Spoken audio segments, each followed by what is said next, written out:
So the question I have here says, I ovulate very well and I'm trying to conceive, but I still can't get pregnant. You are ovulating every cycle, you're trying to conceive, and yet you are not getting pregnant. What is going on? Is ovulation not enough for you to get pregnant? Are there any other reasons why you could not be getting pregnant even though you are ovulating? We need to talk about it.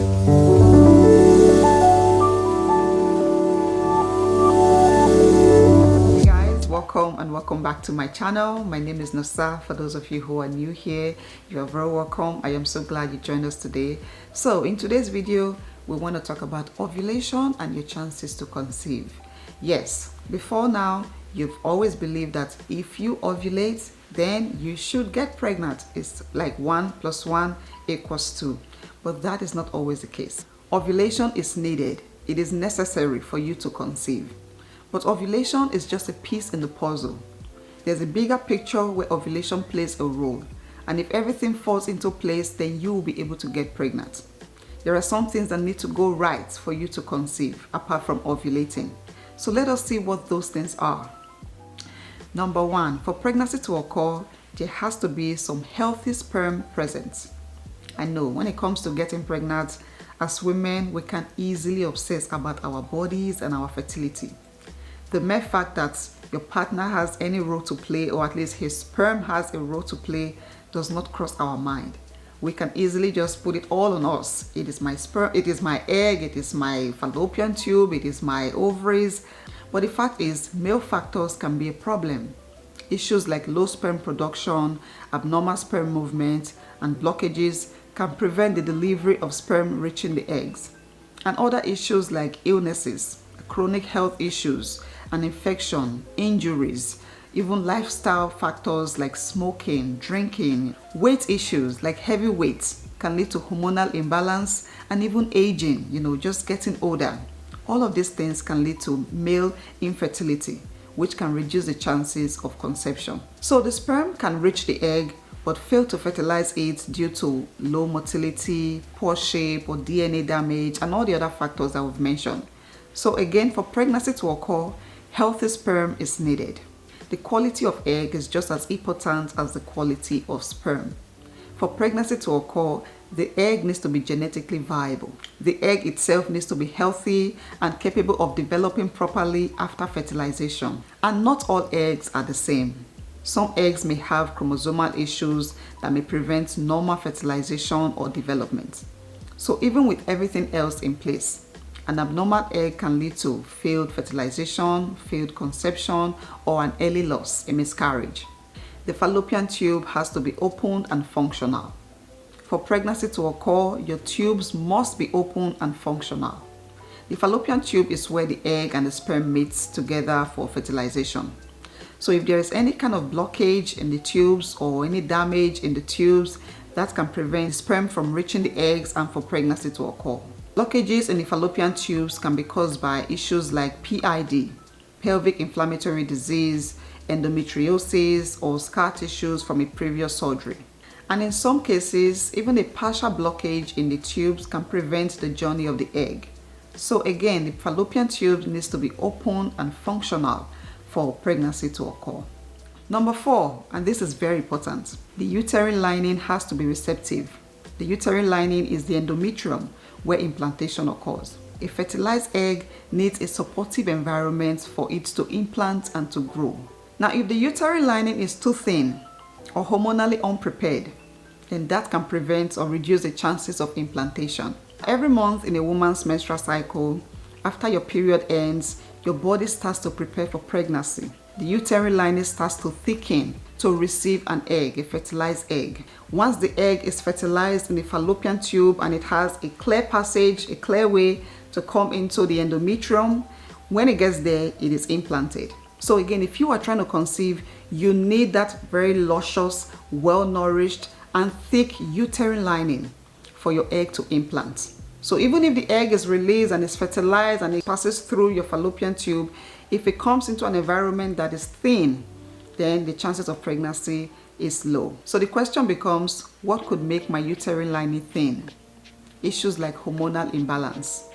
low levels of estrogen and progesterone dominance, PCOS, endometriosis, nutritional deficiencies, your diet, previous surgeries like an abortion or a C-section, poor blood flow to the uterus. The uterus needs a lot of blood for it to thicken, for it to be friendly for your egg to implant. So if you have, abnormal blood flow or poor blood flow, that can affect the chances of a successful implantation. Even aging, the older we get, the more our fertility starts to decline, and that can cause hormonal issues, hormonal imbalance that can cause your uterine lining to thin.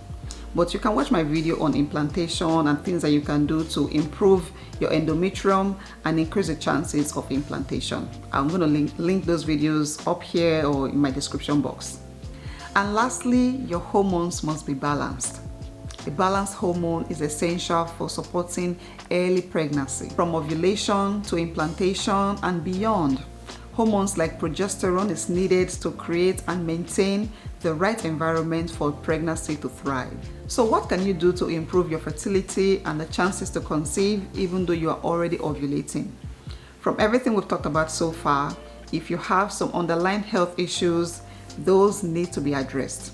If you have issues like PCOS, endometriosis, a blocked fallopian tube, maybe your partner is not producing good quality sperm, or the quality of your egg is low, or you have a thin endometrium, those are issues that you want to first sort out before trying to conceive. Like I said, you can be ovulating fine, but still be infertile. So what can you do to improve your fertility? The first one is to address your underlying health issues. Another thing you can do is to track ovulation. Maybe you are not even ovulating when you think you are. Someone asked a question, and let me just use this opportunity to answer. The question is, at the time where I am feeling that cramp on my left side or right side, which is a sign of ovulation, is that the point? Is that the exact moment where the egg is being released? No. Nobody knows exactly when ovulation is released. You can be producing all of the cervical mucus, having those pain on your left and right side, and not even ovulating on that day, yes, or that very hour. So you want to track your ovulation to know when you are most fertile and time intercourse during that period. And you can do this by using ovulation predictor kits. This time around, we are not doing any guesswork. You're not going to try to figure out ovulation by just the signs in your body. So to increase your fertility or your knowledge of your fertility and your chances to conceive, you want to use some actual tools to track your ovulation. Another thing I will add to that is you want to time intercourse before ovulation and not after. If you're trying to conceive, don't wait for your ovulation day before you start trying to conceive, because like I said, you might miss your ovulation day. Once you get into your fertile window, once your period is over, increase the number of times you are having intercourse to increase your chances to conceive. Sperm can survive in a woman's reproductive tract for at least 3 to 5 days. So if you are having a lot of sex prior to your ovulation day, that means you are bringing in all the sperm, healthy sperm of course, into your body, and when you do ovulate, the sperm is already there. It will go on to fertilize the egg and you have a high chance to conceive. Some of the factors we mentioned that may prevent a woman from getting pregnant apart from ovulating is some lifestyle factors. If you are overweight or underweight, then try to maintain a healthy weight, because your weight can affect your hormones and that can affect ovulation. And I'm saying this both to you as a lady and your partner.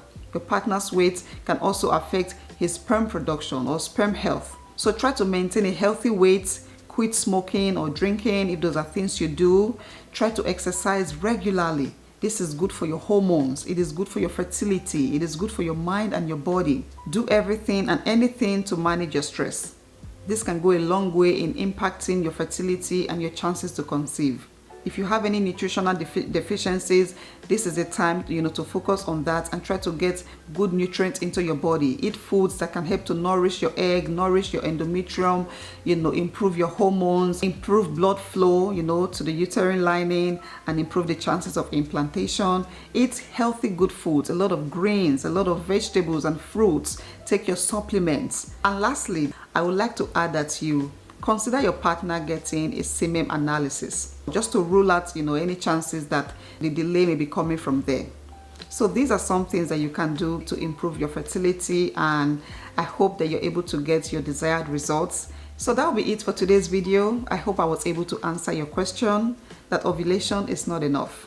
The fact that you're ovulating does not mean pregnancy would follow. So I hope you're able to look into all of the other factors and see what you can handle, see what you can change, and hopefully you get your desired results. If this video was helpful to you, then please give it a thumbs up and leave a comment down below. Your questions and comments are giving me a lot of clues to what you guys want, so I'm going to be talking more based on the comments and questions that you guys ask. And yeah, give this video a thumbs up if it was helpful to you. Subscribe to my channel if you are new here. I would really appreciate that. And of course, share this video with anyone you think would appreciate this information. Thank you guys so much for watching. I'll see you in my next one.